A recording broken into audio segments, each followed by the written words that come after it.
तो हेलो दोस्तों, स्वागत है आपका मेरे YouTube channel study zone engineering में। तो आज की वीडियो में हम बात करने वाले हैं कंक्रीट का पार्ट नंबर 3। तो आइए दोस्तों वीडियो को स्टार्ट कर लेते हैं। अगर आपने पार्ट 1 और पार्ट 2 नहीं देखा है तो प्लीज देख लीजिए, तभी आपको पार्ट 3 समझ में आएगा। तो ये इसकी वीडियो डिस्क्रिप्शन में लिंक दे दी है, पार्ट 1 और पार्ट 2 दोनों की, तो देख लेना। अब हम वहीं से कंटिन्यू करेंगे। तो अब देखते हैं एयर वॉइड्स के बारे में।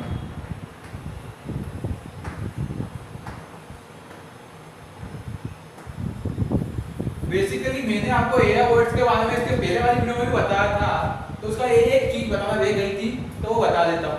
तो अगर आपकी कंक्रीट के अंदर 1% एयर वॉइड रहेगा तो आपकी स्ट्रेंथ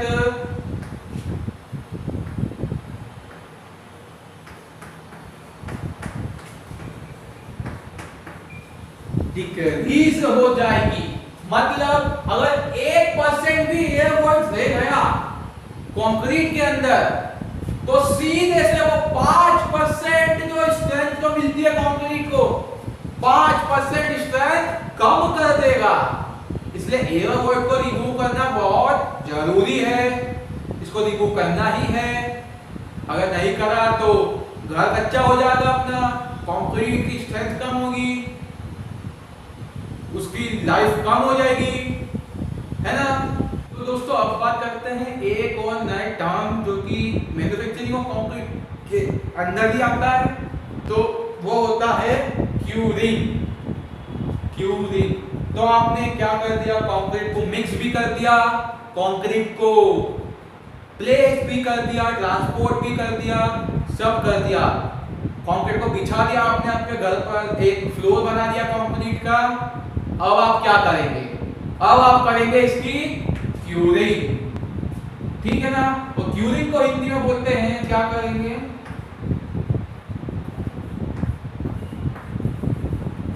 तराई। आप करेंगे इसकी तराई, सीधी सी बात है, तराई करेंगे आप इसकी। तो आपने बहुत सारी चीजें देखी होगी, या आपने बोरा बिछा देते हैं या बोरा लपेट देते हैं बीम के ऊपर, कॉलम के ऊपर, फ्लोर के ऊपर बोरा बिछा देते हैं। और आपने देखा होगा हल्का हल्का छिड़काव करते हैं, स्प्रिंकल स्टाइल छिड़काव करते हैं और पूरा एक तालाब तरीका बना देते हैं, ठीक है ना। तो इसको बोलते हैं क्यूरिंग ऑफ कंक्रीट। क्या बोला जाता है दोस्तों इसे, क्यूरिंग ऑफ कंक्रीट। तो ये क्यों करनी पड़ती है, ये इसलिए करनी पड़ती है कि कंक्रीट को स्ट्रेंथ मिले, कंक्रीट को मिले, आपको स्ट्रेंथ मिले आपके कंक्रीट को ना। अब ये क्यूरिंग मतलब तराई क्यों करते हैं, क्यों करते हैं, एक तो पहले बात है कि स्ट्रेंथ मिलेगी, और कंक्रीट में दो तरीके का पानी होता है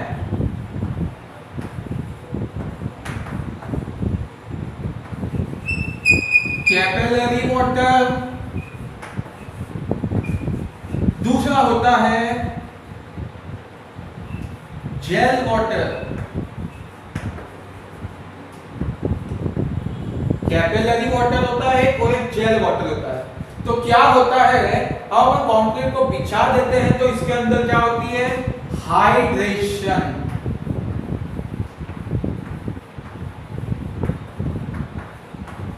हाइड्रेशन मतलब आपने छोटी क्लास में बचपन में पढ़ा होगा कि removal of hydrogen from the substance is called hydration. मतलब हाइड्रोजन मतलब पानी निकल जाता है, तो ये दो चीजें क्या हो जाती है, गायब हो जाती है।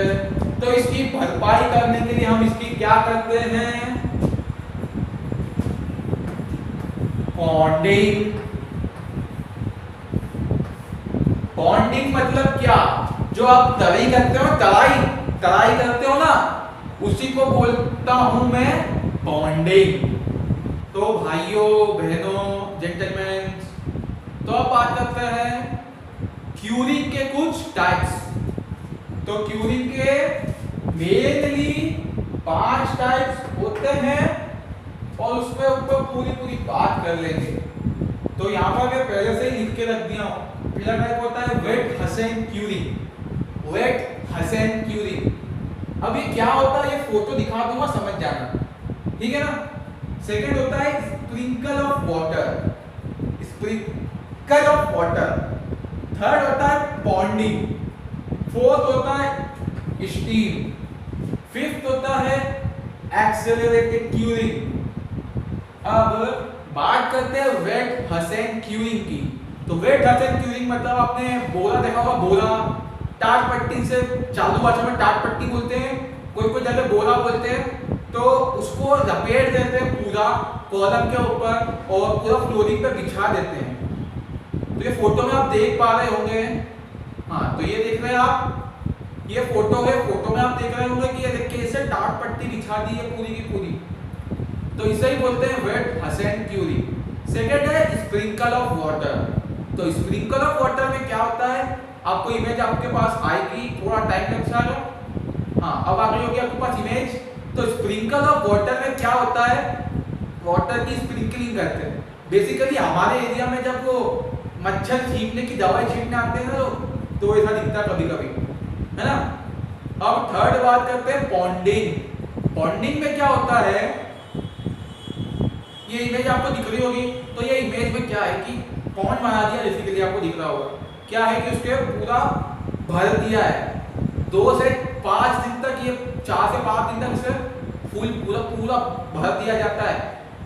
एक शरीर आपको तालाब शरीर का दिख जाता है, इसलिए इसे पॉन्डिंग बोलते हैं। नेक्स्ट होता है स्टीम क्यूरिंग। अब स्टीम क्यूरिंग की इमेज आप देख भी सकते हैं क्योंकि वो स्टीम टाइप क्यूरिंग होती है। क्या होता है कि जो स्टीम होती है ना, स्टीम उसे कंक्रीट के ऊपर से बिछा दिया जाता है ना। और फिफ्थ क्यूरिंग होती है एक्सेलरेटेड क्यूरिंग। तो ये कोई क्यूरिंग का टाइप नहीं होता है, मतलब क्यूरिंग को बढ़ा दिया जाता है। कैसे बढ़ाता है क्यूरिंग की प्रोसेस को, क्या करते हैं आप टेम्परेचर बढ़ा देते हैं वाटर का। मतलब अगर आप गर्म पानी डालोगे, हल्का सा टेम्परेचर, मतलब 27 डिग्री प्लस माइनस 2 डिग्री, ये होता है आपका नॉर्मल टेम्परेचर। अगर इससे टेम्परेचर आप बढ़ा डालोगे और फिर वो पानी आप डालोगे तो वो क्यूरिंग होगी एक्सेलरेटेड क्यूरिंग। मतलब वो एक्सेलरेट हो जाएगी और उसकी जो क्या होगा, क्यूरिंग बढ़ जाएगी और स्ट्रेंथ जल्दी प्राप्त हो जाएगी। तो अब बात करते हैं कि क्यूरिंग कितने दिन की करी जाती है। क्यूरिंग कितने दिन की करी जाती है, तो पहले मैं इसे रफ कर लेता हूँ क्योंकि जगह खत्म हो गई है दोस्तों बोर्ड पर लिखने के लिए। तो क्यूरिंग, हम बेसिकली क्यूरिंग करते हैं 7 डेज। ये हमारा हो गया मैक्सिमम, है ना। तो 7 डेज हम मैक्सिमम क्यूरिंग करते हैं। तो इससे क्या होता है, 1.5% स्ट्रेंथ बढ़ जाती है, 1.5 गुना स्ट्रेंथ बढ़ जाती है, ठीक है ना। और अगर कोई एग्जाम में पूछा जा सकता है, जैसे कि गेट एग्जाम में, एसएससी, जेई, ऐसे एग्जाम में पूछा जा सकता है कि वो क्यूरिंग कितने बड़ा, मतलब क्यूरिंग का टाइम लिमिट कितना होता है। तो 7 दिन में 1.5% बढ़ जाती है और बेसिकली लोग इतना ही करते हैं। अब अगर मैं क्यूरिंग को 28 दिन तक करूंगा तो इसकी स्ट्रेंथ बढ़ जाएगी 2%। 2% इसकी स्ट्रेंथ बढ़ जाएगी। अब आप सोच रहे हो कि 28 दिन तक मैं क्यूरिंग क्यों नहीं करता और सिर्फ मैं 7 दिन ही क्यों करता हूँ, स्ट्रेंथ आपको ज्यादा मिल जाए 28 दिन में। तो बेसिकली क्या होगा, आपका काम रुक जाएगा। कैसे रुकेगा, आप 7 दिन के लिए आप 2 काम रोकना ही पड़ेगा। अगर आपने एक छत डाली है, ये छत डाल दी आपने, ऐसे नीचे से लकड़ी लगा देते हैं, बांस के लकड़ी लगा देते हैं, और फिर आप छत डाल देते हैं। फिर आप क्या करते हैं कि 15 दिन तक छत के लिए वेट कर लेते हैं। 15 दिन में वो कड़क सूख जाती है ना। और उसी बीच में आप 7 दिन तक उस पर चलते नहीं हैं, उसको अच्छे से क्यूरिंग देते रहते हैं। पानी डालते रहते हैं या तराई करते रहते हैं रोज सुबह शाम या कभी भी दिन में, तो बताओ ये सब क्यों होता है कि 28 दिन तक क्यों नहीं करते? तो आप अगर 60 दिन में काम करोगे तो आपके लेबर करेंगे क्या 60 दिन तक? समझ लो कि आपको एक फ्लोर बनाना है, फ्लोर के ऊपर आपको फिर बीम कॉलम खड़े करने होंगे, तो पहले फ्लोर तो बनाना पड़ेगा ना भैया।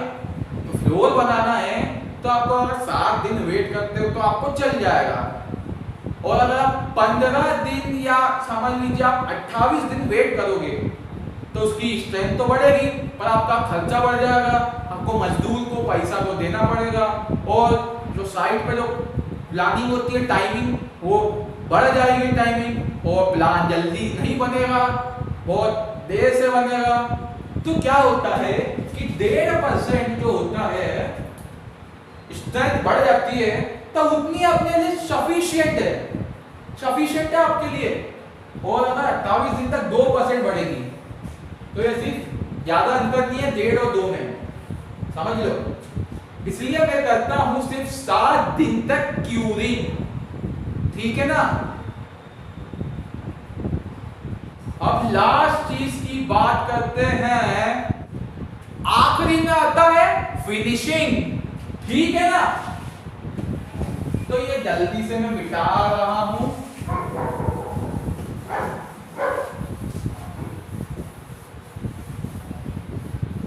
तो बेसिकली भाइयों बहनों क्या होता है फिनिशिंग करना।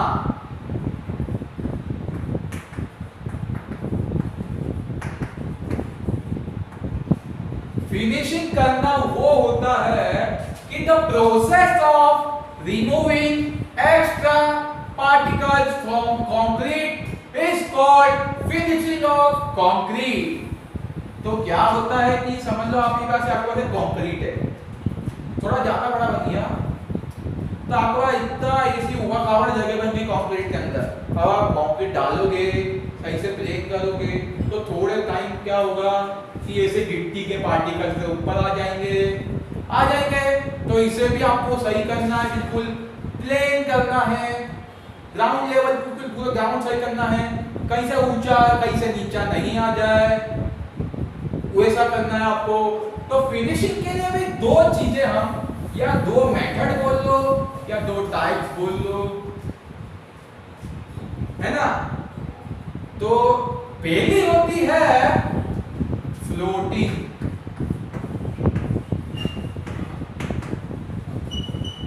तो मेरे भाई लोग फ्लोटिंग में क्या यूज करते हैं, एक रद्दा आता है, रंदा बोलते हैं उसको, रद्दा, जो कि काय में काम आता है, फ्लोरिंग करने मतलब फिनिशिंग करने में काम आता है। कोई भी आप या तो आप प्लास्टर कर रहे हैं या आप हिंदी में मतलब चालू भाषा बोलते हैं छवाई कर रहे हैं, प्लास्टरिंग कर रहे हैं दीवार की, तो एक इतनी बड़ी से एल्यूमिनियम की रॉड आती है करीबन 1.5 मीटर की, या सॉरी 1.5 फीट की आती है, करीबन मिनिमम 1.5 फीट की आती है। तो वो ऐसी एक आपको दिखा देता हूँ, पिक्चर बना के दिखा देता हूँ। ऐसी एक पतली सी या थोड़ी मोटी सी एक आपने एल्यूमिनियम की हल्की सी रॉड देखी होगी, तो उसे हम बोलते हैं फ्लोट। तो इससे घिस कर फ्लोरिंग की जाती है। आपको पिक्चर में दिखा रहा हूं, हाँ तो ये पिक्चर है, देख लीजिए। ये इससे करते हैं हम, एल्यूमिनियम एक आता है स्लैब टाइप का, इतना बड़ा टुकड़ा आता है, उसे फ्लोर कर देते हैं। सॉरी, अब सेकेंड टाइप आता है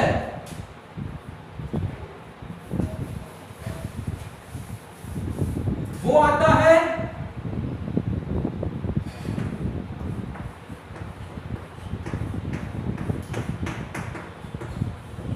ट्रॉवेलिंग। क्या आता है ट्रॉवेलिंग। तो आपने ट्रॉवेल देखी होगी, तो उसे अगर आपने ट्रॉवेल नाम याद नहीं आ रहा तो वो चालू भाषा में कुछ बोलते हैं, अलग अलग शहरों में अलग अलग, पूरे इंडिया में अलग अलग राज्यों में उसका अलग अलग नाम है। तो हमारे यहाँ तो उससे बोलते हैं भैया करनी, करनी आती है। तो उसका डायग्राम बना के दिखा देता हूँ।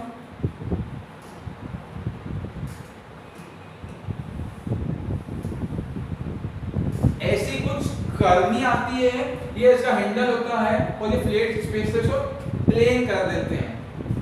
और या तो फिर ऐसी भी आती है कुछ, तो उसे भी ट्रैवलिंग में देंगे। ये साइड स्क्वायर बॉक्स तरीका आता है और उसके ऊपर ऐसा ऊपर हैंडल टाइप रहता है, ऐसा भी आपने देखा होगा। अब डायग्राम पे मत जाओ, मैं आपको इमेज ही दिखा देता हूँ, मैं आपको विजुअलाइज कराने की कोशिश कर रहा हूँ, इसलिए मैंने डायग्राम बनाया। अब इमेज भी देख लो। तो जहां पर छोटी जगह होगी वहां पर हम ट्रैवलिंग करेंगे, जहां पर बड़ी जगह होगी वहां हम करेंगे फ्लोटिंग। काम आसान हो जाता है। कभी आपने रोड बनते देखे होंगे ना भाई लोग, तो रोड में फ्लोटिंग करते हैं। अब रोड बनाओगे ट्रैवलिंग करते देखोगे क्या, दिन लग जाएंगे, शाम हो जाएगी पर पूरा रोड नहीं होगा। इसलिए वहां पे बड़ी सी एक फ्लोटिंग करते हैं एल्यूमिनियम की रॉड से, है ना। तो ये मैन्युफैक्चरिंग पूरा कंक्रीट का जो मैन्युफैक्चरिंग होता है, प्लेसिंग सब पूरा खत्म हो चुका है आज की वीडियो में। अब मिलते हैं अगली वीडियो में, कुछ नया इंटरेस्टिंग कंक्रीट के ऊपर ही वीडियो बनेगी। तो नई इंटरेस्टिंग कंक्रीट के ऊपर कुछ कंक्रीट के मैं बताऊंगा टाइप्स और वो सारी चीजें बताऊंगा। तो मिलते हैं अगली वीडियो में, तब तक के लिए बाय बाय, जय हिंद।